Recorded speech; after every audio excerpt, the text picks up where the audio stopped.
नमस्कार, आप देख रहे हैं आर्या न्यूज। आपके साथ मैं हूं पल्लवी रविंद्र सिंह। खबरों की शुरुआत बिहार के पटना से करेंगे।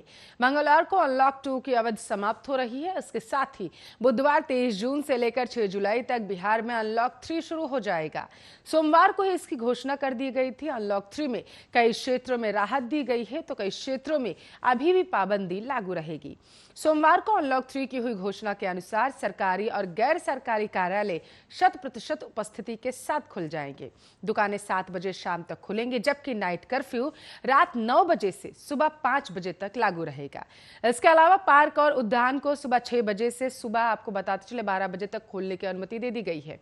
अनलॉक 3 में कुछ नियम बदल ले गए हैं तो कुछ पहले की तरह ही सेम रखे गए हैं। शादियों में अब 25 लोग शामिल हो सकेंगे। पहले यह संख्या 20 हुआ करती थी। आपको ये भी बताते चले, ग्राफिक्स के जरिए हम आपको समझाएंगे कि जिस तरीके से बिहार अब अनलॉक 3 की तरफ पहुंच चुका है, उसमें क्या क्या चीजें खुली रहेंगी और क्या बंद रहेंगी। अनलॉक 2 की अवधि समाप्त हो चुकी है। सभी प्रकार के निर्माण कार्य पहले की तरह होते रहेंगे। इसके साथ साथ आपको बताते चले, ई कॉमर्स से जुड़ी गतिविधियां भी पहले की तरह जारी रहेंगी। बड़ी खबर सामने निकल के आ रही है। अनलॉक की 3 की शुरुआत बिहार में कल से हो जाएगी। प्रिंट और इलेक्ट्रॉनिक मीडिया जारी रहेंगी और आपको ये भी बताते चले, ब्रॉडकास्टिंग और टेलीकम्युनिकेशन सेवाएं जारी रहेंगी। पेट्रोल पंप, एलपीजी, पेट्रोलियम से संबंधित खुदरा एवं भंडारण प्रतिष्ठान, आवश्यक जरूरत की दुकानें जैसे फल, सब्जी, दूध, पीडीएस की दुकानें अब शाम के 7 बजे तक खोली जा सकेंगी। इसके साथ साथ आपको बता दें, सभी कार्यालय 100% हाजिरी के साथ खोले जाएंगे। इन क्षेत्रों में राहत के लिए इंतजार करना होगा अभी, क्योंकि आपको बताते चल 50% की क्षमता के साथ प्राइवेट संस्थानों को खोलने की इजाजत थी, लेकिन अब इसकी क्षमता जो है वो 100% कर दी गई है। आपको ये भी बताते चले, सिनेमा हॉल और शॉपिंग मॉल के खुलने के लिए अभी इंतजार करना होगा। Stadium, gym, school, coaching, college को भी अभी बंद रखा जाएगा। अभी धार्मिक स्थल के साथ खुले में हर तरह के समारोह पर प्रतिबंध लगा रहेगा। शादियों में अभी भी डीजे पर पाबंदी रहेगी। बारात पर भी रोक रहेगी। सरकारी स्कूल या कॉलेजों में अभी भी ली नहीं जाएगी किसी भी तरीके की परीक्षा। और आपको यह भी बता दें कि धीरे धीरे बिहार में कोरोना के नए संक्रमितों में कमी आ रही है, जिसको देखते हुए मुख्यमंत्री लगातार क्राइसिस मैनेजमेंट ग्रुप के साथ बैठक कर समीक्षा ले रहे हैं। इसके साथ ही शर्तों के साथ धीरे धीरे छूट दी जा रही है, ताकि कोरोना संक्रमण की संख्या जो कम हो रही है वह बढ़ने ना लगे। आपको ये भी बताते चलें कि अभी किसको इंतजार करना होगा। इन क्षेत्रों में राहत के लिए इंतजार करना होगा। आपके टेलीविजन स्क्रीन पर है, stadium, gym, school, coaching, college, ये संस्थान जो है बंद रहेंगे। पहले की भांति नियम लागू। धार्मिक स्थल के साथ खुले में हर तरीके के समारोह पर प्रतिबंध रहेगा।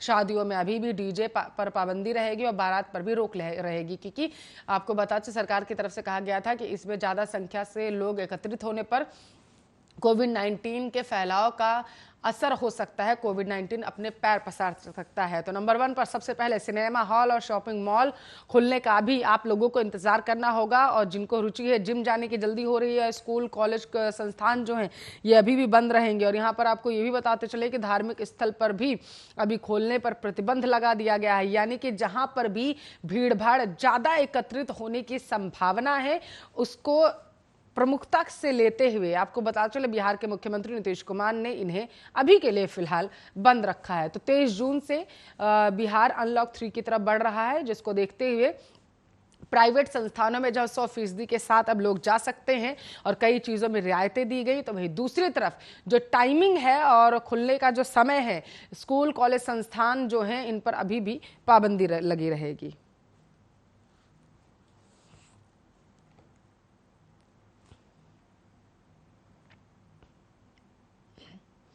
चलिए, बिहार बुलेटिन में गोपालगंज का रुख करते हैं। जिले के मीरगंज थाना क्षेत्र में 7 फेरे लेने के दूसरे ही दिन प्रेमी जोड़े ने जहर खा लिया है। दोनों को इलाज के लिए गंभीर हालत में सदर अस्पताल के इमरजेंसी वार्ड में भर्ती कराया गया, जहां से परिजनों ने उसे रेफर कर दिया है और कराकर बेहतर इलाज के लिए दोनों को गोरखपुर लेकर चले गए।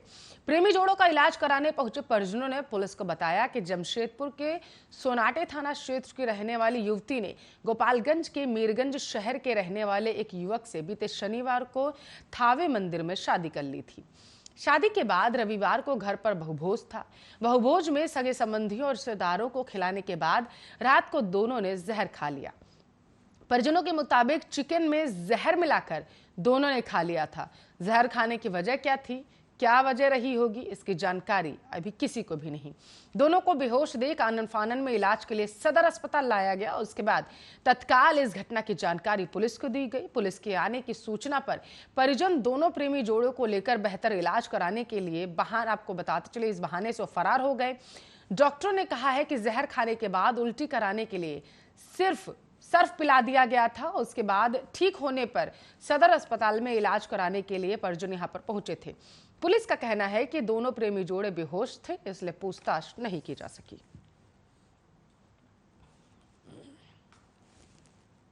आरा को रुक करेंगे। भोजपुर जिले के पीरो प्रखंड में एक शिक्षक से घूस लेने के दौरान प्रखंड शिक्षा पदाधिकारियों को निगरानी टीम में सोमवार को गिरफ्तार कर लिया।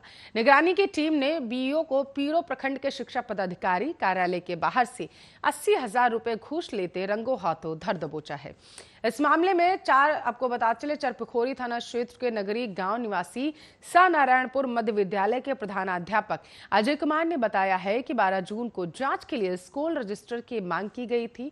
इसके बाद बीईओ ने वित्तीय अनियमितता का आरोप लगाकर पहले उन पर शौकोस किया, इसके बाद 80,000 घूस मांगी।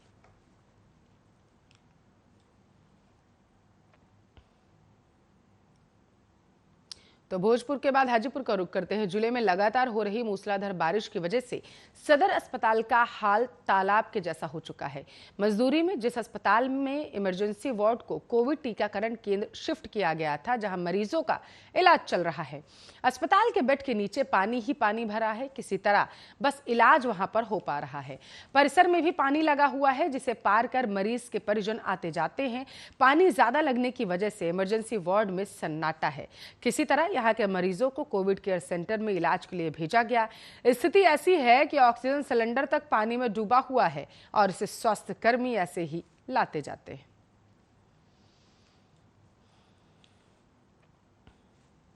आरा की बात करते हैं। शहर के नवादा थाना क्षेत्र के सर्किट हाउस के समीप सोमवार की शाम बदमाशों ने एक ज्वेलरी शॉप का शटर गिराकर दुकानदार को बंधक बना लिया। इस दौरान करीब 6.5 लाख रुपए के जेवर लूटकर हथियार लहराते हुए बदमाश फरार हो गए। जब तक लोग कुछ समझ पाते सभी भाग चुके थे। घटना के संबंध में बताया जाता है कि सोमवार शाम करीब 3 की संख्या में हथियारबंद बदमाश शहर के सर्किट हाउस रोड स्थित एक ज्वेलरी शॉप में पहुंचे। इसके बाद बदमाशों ने दुकान का शटर गिराकर दुकानदार को बंधक बना लिया। इस दौरान आराम से दुकान में सबने गहने को बांध लिया। दुकानदार के अनुसार गहनों की कीमत 6.5 लाख के करीब है।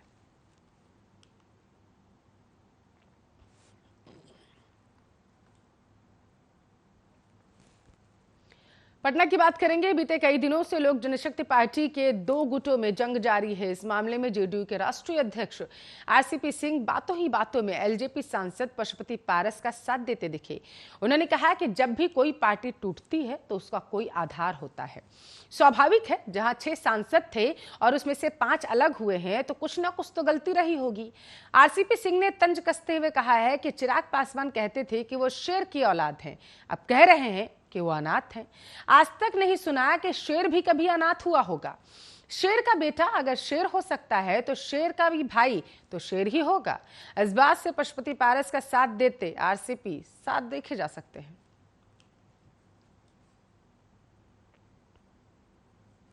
मोतिहारी की बात करेंगे। नेपाल के वाल्मीकि नगर बैराज से 4 लाख क्यूसेक पानी छोड़े जाने के बाद बिहार के कई जिलों में बाढ़ जैसे अब हालात हैं। ऐसे क्षेत्रों के लिए बाढ़ पूर्व तैयारी को लेकर हर साल सरकार बैठक कर योजना बनाती है, पर कई जिलों में नदियों में उफान के बाद गांवों में घुसे पानी ने तैयारियों पर सवाल खड़े कर दिए। मोतिहारी के कई इलाकों में पानी घुसा है, लेकिन कोई देखने वाला नहीं। रिंग बांध पर लाखों रुपए खर्च होने के बाद भी उसका अस्तित्व समाप्त हो चुका है। दरअसल पिछले कई दिनों से नेपाल सहित पूरे चंपारण में लगातार मूसलाधार बारिश हो रही है। ऐसे में हालात ये हो गए हैं कि जिले के सबसे ज्यादा बाढ़ प्रभावित क्षेत्र सुगौली में गंडक और सिकरना नदी का पानी तेजी से बढ़ रहा। ऐसे में लोग अपनी जिंदगी को बचाने के लिए अपना ठिकाना बदल रहे हैं।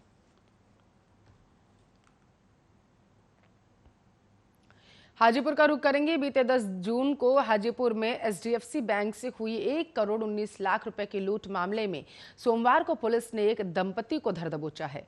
इसके साथ ही मास्टरमाइंड समेत कुल 11 लोगों को पकड़ लिया गया है। लूटे गए रुपए में 1,02,72,000 भी अब तक बरामद किए जा चुके हैं।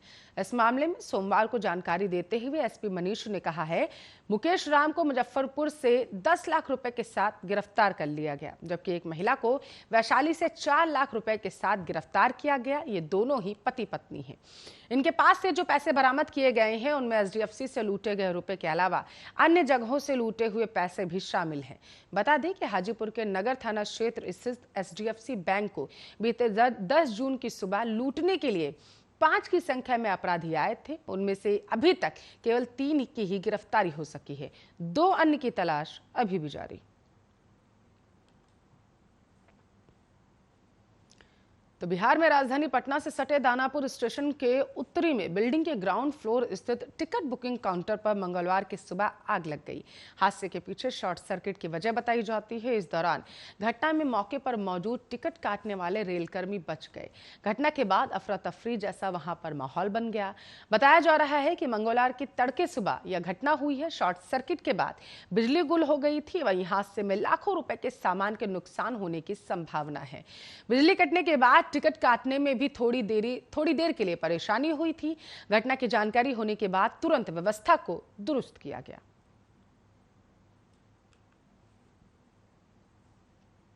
तो महाभारत में चिराग पासवान की लड़ाई बदल चुकी है। इसी बीच आपको बताते चले, चाचा पारस का भी बड़ा बयान सामने आ चुका है। चिराग पासवान के चाचा और पशुपति पारस ने कहा है कि चिराग पासवान मेरा बेटा है, भतीजा है, मुझे उससे कोई तकलीफ नहीं, लेकिन वह मुझसे मिलना ही नहीं चाहता। मेरे घर आने का नाटक राजनीतिक फायदा लेने के लिए किया गया। मैं चिराग की आशीर्वाद यात्रा में तन मन धन से साथ हूं। साथ ही उन्होंने ये भी कहा है कि वह इसे महाभारत की लड़ाई कहता है तो हम 5 सांसद पूरे 5 पांडव हैं। चिराग को अलग करना इसलिए जरूरी था क्योंकि पार्टी का ग्राफ दिन प्रतिदिन खत्म होता जा रहा था।